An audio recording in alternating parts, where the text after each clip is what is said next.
What is it about Japanese culture that creates such a focus on customer service? One of the other concepts is Omotenashi, and you may have heard about this. If not, it's a unique approach to customer service that's based on anticipating the needs of the customer or client and providing them with the highest level of service that's possible, and that goes Okay. above and beyond their expectations, right?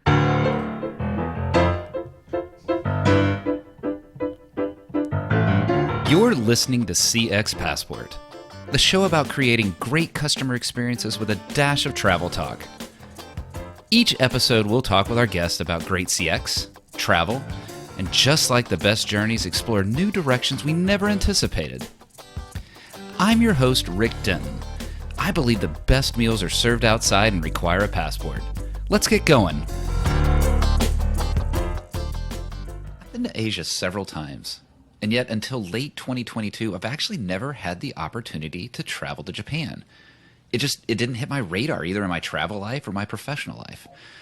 Then suddenly, with a son who chose to study in Kyoto for a semester, and with a family trip to precede that, suddenly it feels like I'm getting more and more exposure to that great country. Perhaps it's, like when you decide to buy a car and how you see that car brand on the road all the time. Or perhaps there's just a newfound energy and focus on Japan. Either way, I am so excited today to welcome the first CX Passport guest from Japan, George Nagatsuka. George has been in the land of the rising sun for 29 years, currently living in Tokyo. You might not expect this, though. George is a transplant to Japan from New Jersey. Our food discussion might range from miso to meatballs, and I love all of it. A graduate of the U.S. Naval Academy, George spent a significant portion of his career at GE. That's right, the legendary process discipline of GE. It's going to be something I want to explore with George later in the show. How will process inform his views on customer experience today? Now, George serves as an entrepreneur helping Japanese businesses improve a particular part of their customer experience, especially the portion that tourists will experience. I'm eager to hear George's thought on the Japanese approach to the customer, the traveler, the tourist.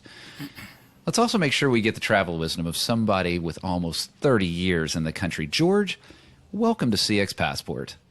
Hi, Rick, and thank you for having me on your show. George, and thank you for staying up late, folks. It's pretty late there in Japan as we're recording this, and I appreciate George carving out late evening, early morning time to talk with me today. So, yeah, George, I mentioned this. My family and I took a trip to Japan over the 2022 holidays, and my son is still there studying abroad, and my goodness, the experiences he's having are absolutely delightful. The trip was brilliant. We loved Japan. One thing in particular, I was really in awe of this individual dedication to doing everything possible to serve the customer, the guest, the passenger. What is it about Japanese culture that creates such a focus on customer service? Yeah, well, that's an interesting question. And actually, there's a few factors that I can think of that contribute to, the Japanese culture is focused on customer service. And the first thing that comes to mind is, in general, Japanese people value respect and cleanliness, right? And this is really closely tied to the hospitality concept that is projected. Now, if you understand Japan, traditionally, the main religion here in Japan is Shinto. Mm-hmm. And based on the Shinto philosophies and everything, cleanliness is very important.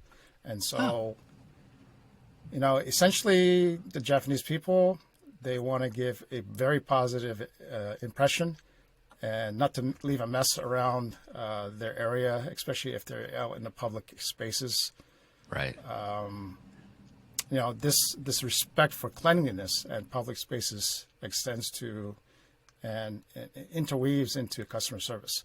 What I mean by that is, the staff, they take a lot of understanding and pay close attention to the details and strive to, provide a very high level, comfortable environment for clients and customers. And One of the other concepts is surrounding about omotenashi, and you may have heard about this.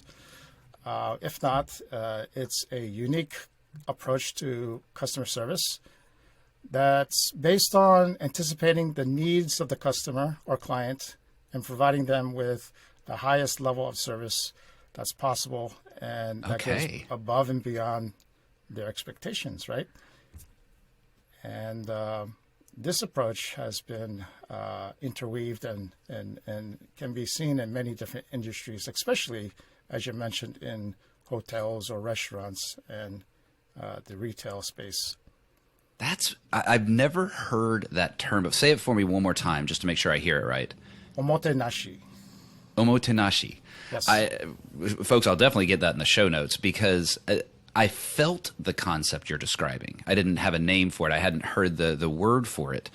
But I absolutely felt that desire to go over and above, that desire to never leave a customer disappointed, even in the face of an impossible situation. It was New Year's Eve. Someone was trying to help my family find a place to eat dinner. And New Year's Eve is a little different there in that it's more of a family-oriented holiday, and so it's not a big restaurant and party holiday until New Year's Day at the temples. And I was blown away by how much effort the individual at the hotel put out for me trying to find a place when I wasn't even needing that. I wasn't looking for it. I wasn't desiring it. She just happened to overhear it. And so she exhibited that spirit. And certainly the cleanliness you describe, I absolutely experienced all across the country. I can't think of another country in the world where I would choose to use a public restroom at the train station because those are the cleanest ones that are out there. And we've seen the legendary stories of the Japanese soccer team at the World Cup as well. Yeah. It is a great place. I think there's a lot that we could learn in customer experience and customer service individuals around the world, especially in the Western world, learning from our Japanese counterparts. This is your captain speaking. I want to thank you for listening to CX Passport today. We've now reached our cruising altitude, so I'll turn that seatbelt sign off. While you're getting comfortable, hit that follow or subscribe button on your favorite podcast app so you'll never miss an episode. Love it if you'd tell a friend about CX Passport, leave a review so others can discover the show as well. Now, sit back and enjoy the rest of the episode. Let's expand on that a little bit more. So you live there now, yes. But I did mention that you grew up in the U.S., so you've got a perspective on both worlds. And I'm curious, beyond what we've talked about here, what have you found to be really the main differences, but also the similarities between the Japanese approach to customer experience and the U.S. or the Western approach? Well, the Japanese idea of customer service is, it's a reflection of the company and the culture that they represent. And Japanese people, as I mentioned, take a lot of pride in their work, and they want to do well and go beyond just satisfying the client or customer. And what they also want to be able to do is allow the customer to feel valued and appreciated. And for example, in Japan, it's just with regards to the employee's personal, if they try to chat or between staffs while on duty, generally that's not that's frowned upon and very discouraged. So the whole point in me saying that is the Japanese staff is there in the public at any needs. At any moment to address any of the needs that the clients may have, and on the other hand, in the West, customer service is often seen as a way to sort of make more sales. Right. They try to satisfy, but they're always looking for how to attract the customer to come back and spend more money. So those are some of the similarities or differences. Similarities, they Japanese have been very influenced with the Western ideologies and technologies, especially since the World War II. A lot of those things have come into Japan and have definitely influenced the culture. And, I think both cultures, the Western and Japanese cultures, do value very, very much on hard work, education, and family.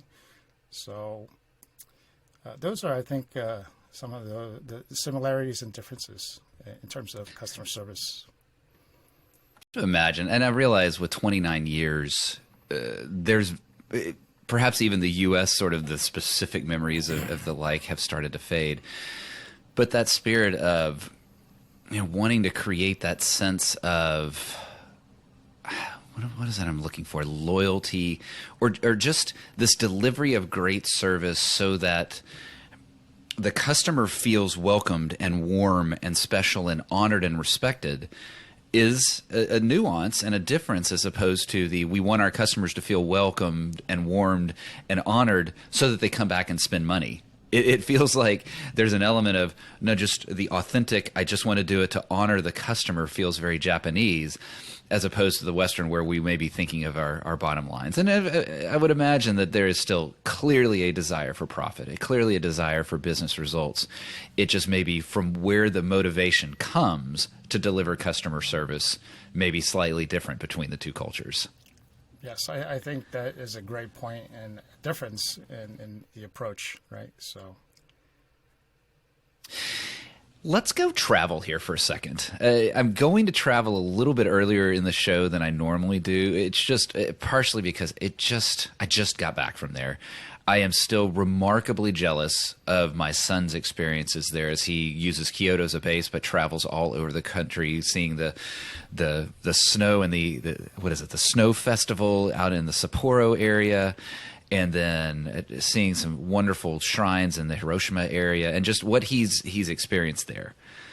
Those are the things that we as a Westerner don't always get to experience, right? We see our specific tours and we're there for 10 days, but someone who's been there 29 years, I'm very curious, what are some of the travel delights of Japan that you have experienced, that you know about, and especially those that aren't in the basic tour guides, something that would not necessarily be on the most popular list that you'd want someone to experience when they were coming to Japan?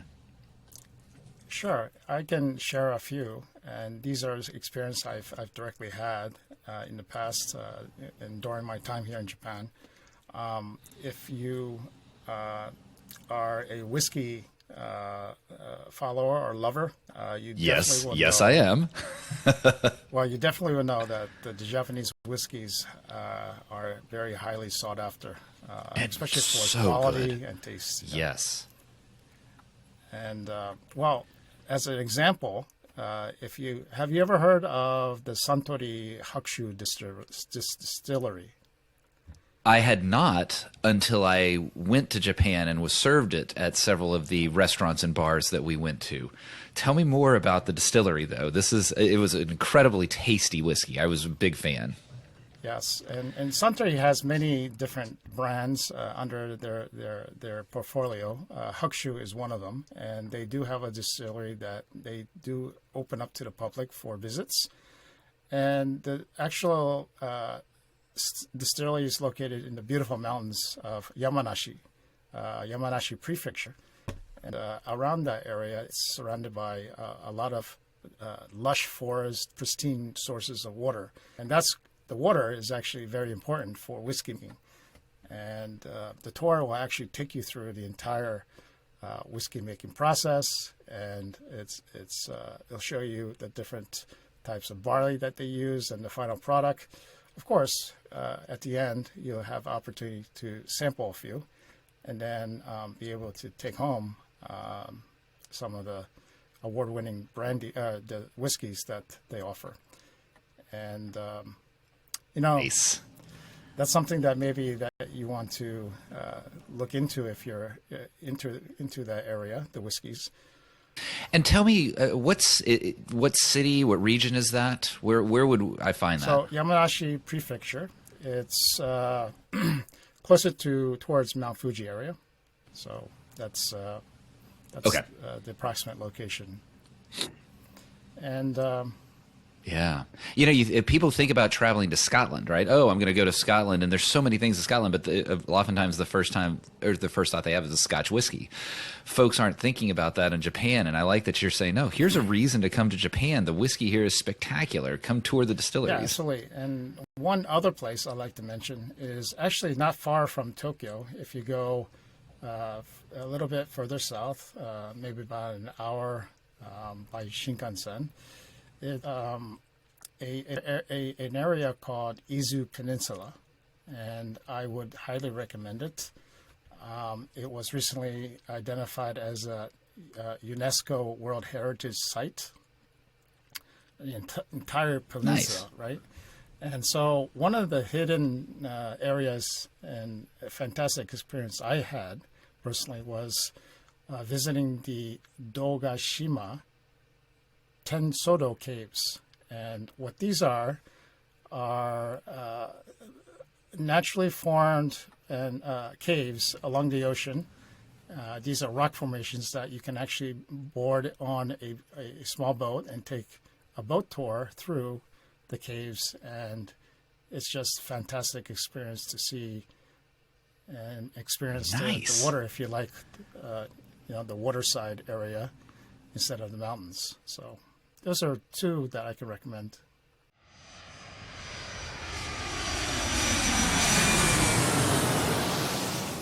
George, a little change of pace here. As many would know, the distance to Japan, certainly from the U.S., is quite a ways, and it can wear on the traveler. And even travel inside of Japan, there's a lot more distance than I think people realize, even if you are on that Shinkansen, the bullet train, right? It can take a little while, and so it can be nice to take a rest in the lounge as you're traveling. So I'd like you to join me here in the first class lounge.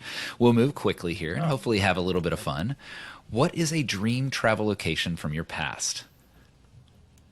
So one of the areas I really enjoyed in my past travels, and actually it was a business trip, and I went to Madrid, Spain, Oh, nice. and it was only for about a week, but I was able to, after work, be able to do some sightseeing, and it was a very enjoyable time, and actually very similar in terms of how food is presented that's found here in Japan. Interesting. Tell me more about that. I don't think that would be a natural reaction, that people would think that the Japanese and the Spanish presentations would be similar. In Japan, there's places called izakaya, and basically you get to order small different dishes of great food. And based on that concept, and what I meant by similarities with Madrid, is many of the places that I went to also had the same concept. Yeah. And so you're able to eat a lot of tasty food on small little plates. I think you may have just given some listeners an idea for a new fusion restaurant, the Izakaya Tapas restaurant, and somehow blend that. Yes. Let's make that happen. I guarantee there's somebody in a trendier district than I am that's thinking of that idea and is about to come out with the Izakaya Tapas. What about going forward? What is a dream travel location you've not been to yet? I think location-wise, I've not traveled over abroad to like Central America, Caribbean, or South America. So I think those are spots that I'd like to consider visiting and learning more about. Well, I can assure you they're fantastic places. Living where I live, I'm a lot closer to it. In fact, the family, we just got back from the Dominican Republic, Caribbean destination for a daughter's school holiday. It's her last year of high school, and so we took a trip there. I highly recommend it, George. Get out and come over to this side of the world and enjoy it, because it'll be a delightful treat. We talked about food. What is a favorite thing of yours to eat? Yeah, that's a difficult question Yes. for me, because I love all sorts of food. But if I have to think about it, it comes from my past and growing up in New Jersey. So I love the Philadelphia cuisine, and I think I have to say pizza is Okay. is my favorite type of food. Well, I mentioned in the intro we talk about miso and we talk about meatballs, so I didn't quite get. I was almost there with meatballs, pizza being, and certainly some great pizza can be found there. What about on the other side? What is a thing your parents forced you to eat but you hated as a kid? Okay, so I grew up on my parents' farm, and I had no issues with any of the vegetables that we grew. I think if I remember, I didn't really like having instant ramen. It was okay at the time, but when I came to Japan and having freshly made ramen and put in front of you, it was a totally different concept, and it was fantastic, But instant ramen, I would have to say, was something Hey.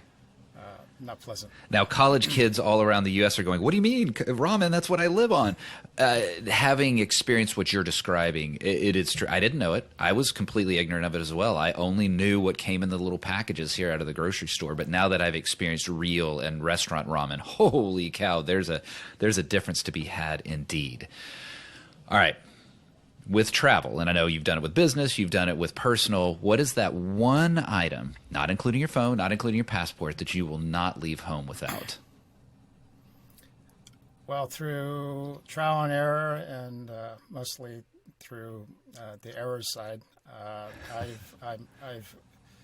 I never leave home without my handy portable baggage scale to weigh my bags. Because I tend to, when I go on business trips, buy a lot of souvenirs and things like that, and I end up paying for overweight luggage. So, yeah, portable luggage scales for me is something that I take all the time.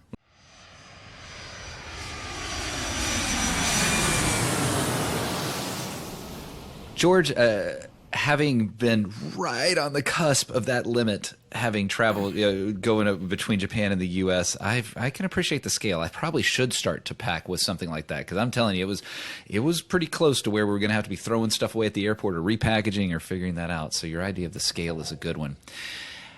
Let's go back. I mentioned this in the intro. I want to go back to talking about your really deep process background. GE is legendary, right? That is the gold standard, or rather, let me call it the black belt standard of process. And so how has that process-focused experience influenced your customer experience focus today? Well, in addition to my experience with ISO 9001, concepts, Six Sigma methodology, and black belt, it's definitely influenced the way I perceive and look at customer experience, even from long ago up to now.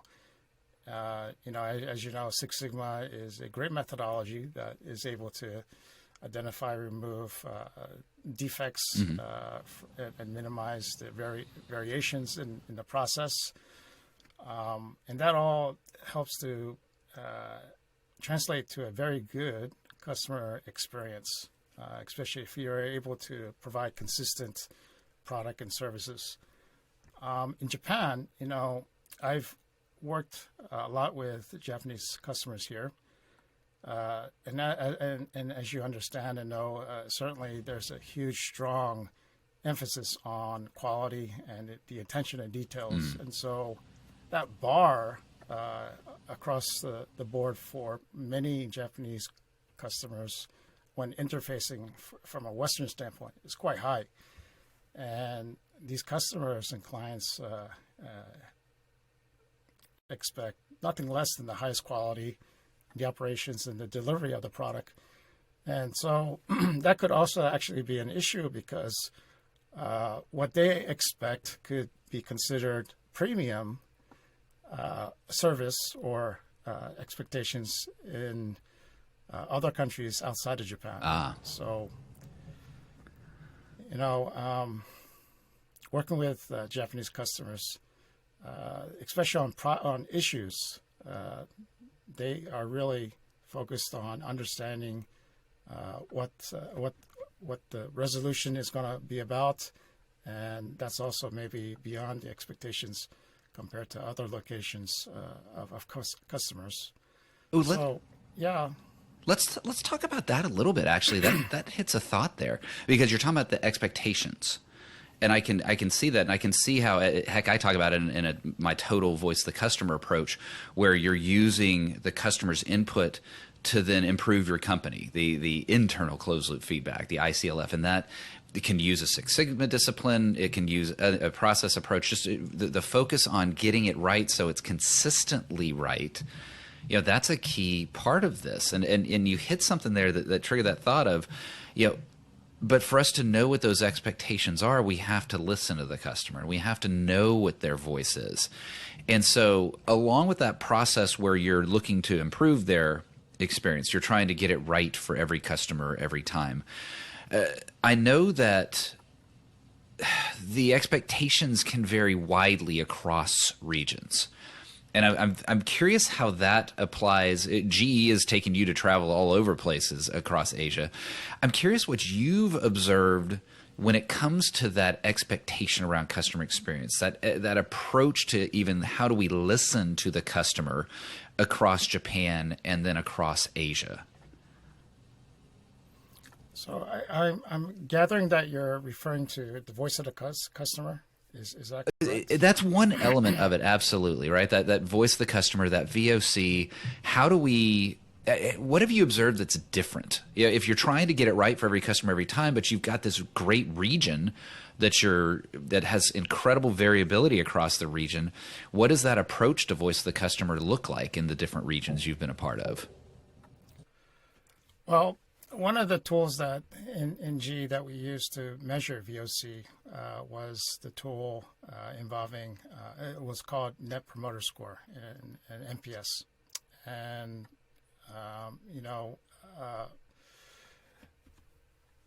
one of the challenges was the variations in response of different customers located in Southeast Asia compared to Korea, or even with Japan. And as I mentioned, Japanese customers have a high expectation on the performance of the product and services, and so when they filled out the NPS, typically their NPS scores were much lower compared to the other customers located in the region. And some of the factors that may contribute to that was, with the whole concept of Omotenashi, expectation of Right. Over and beyond customer service, and anticipating what the customer wants, and also for the fact that Japanese customers may tend to be more reserved in expressing their opinions, even on the poll. Yeah. And to try to avoid and maintain harmony, they would opt out to put a 5, or it's like something like a mid score, right? So I think compared to Southeast Asia customers, they may be focused on more of design or the marketing aspects of the reliability of the product or service. Okay. But, certainly, compared to Japanese customers, they expect the high quality and are focused on other criterias. I like that variability of the difference there. That has to be a challenge for companies. This idea of, especially if you have a culture that is reluctant to say something directly. And I even remember a tour that we did, a night tour there. And listeners, I apologize. The fire alarm is going off right now, so if it sneaks in here, I apologize for that. A subtlety of how complaints are expressed, a subtlety of how dissatisfaction is expressed, it seemed to be very prevalent in the Japanese culture, and that reluctance can be hard for a company to tease through that, and it just proves the importance of really understanding your customer, listening to them, and then being able to act upon it, even when the customer is perhaps not speaking to you as directly as you would hope they would. George, I'd like to close out with something that's related to that a little bit. If that's the challenge, right? and we need to move customer experience forward. What would you say is next for customer experience in Japan? What are you focused on? How are you helping companies improve today? Well, I spent 17 years at General Electric, and afterwards, at some point in time, I decided to leave, and afterwards, I ventured out and decided to do and try my own thing. Right now, I am an entrepreneur. I've launched a digital marketing agency in 2022, and I try to focus and help Japanese businesses that are actually trying to promote the Japanese culture and experience to inbound tourism to Japan. So my agency is focused on helping these Japanese clients create or establish a English-based website, and also help them with their SEO and everything, but to help them better showcase and be more accessible to the global market. And recently, on top of that, I've expanded my services to help promote their events from my website to the global market. And I'm focused on trying to share the Japanese cultures and experience through eco tours, and that allow people to enjoy and have a very wonderful experience while visiting Japan. I love it. I love every bit of that, especially as someone who's just gotten back from there, a country that recently reopened, I believe, is October of 22. And so tourism I can already start to see it starting to expand. I can already start to see it grow. And so understanding your inbound customer, that of the English-speaking customer and the English-speaking tourist, and helping a company react and respond to them in their digital communications and then even the options they provide. What a great way to end that, because folks, if you're listening, figure out how to get to Japan. It's a great place to be. George, if folks want to get to know you, get to know a little bit more about your approach to customer experience, your background, or even to work with you and what you do today, what's the best way for them to get in touch with you to learn more? They can get in touch with me through LinkedIn, and I can provide the information. You can find that. Or you can visit, if it's okay to mention, my website.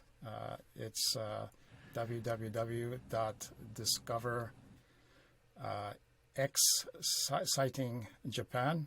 There's no E in the exciting, so DiscoverXcitingJapan.com. And that's how you can get in touch. Awesome. I'll get all that in the show notes. So folks hear this, scroll down, click, and you'll be able to get in touch with George through LinkedIn or through his website. George, enjoyed the conversation today. Thank you for staying up late with me. It's great to get exposure to a country that, even though I may have traveled to, you've been there 29 years. You've got the exposure. You've got a depth of understanding of how customer experience is approached there. And I really appreciate you sharing your wisdom with us today. Thanks for being on the show. Yeah, this has been a great experience, and thank you for having me once again. Thank you.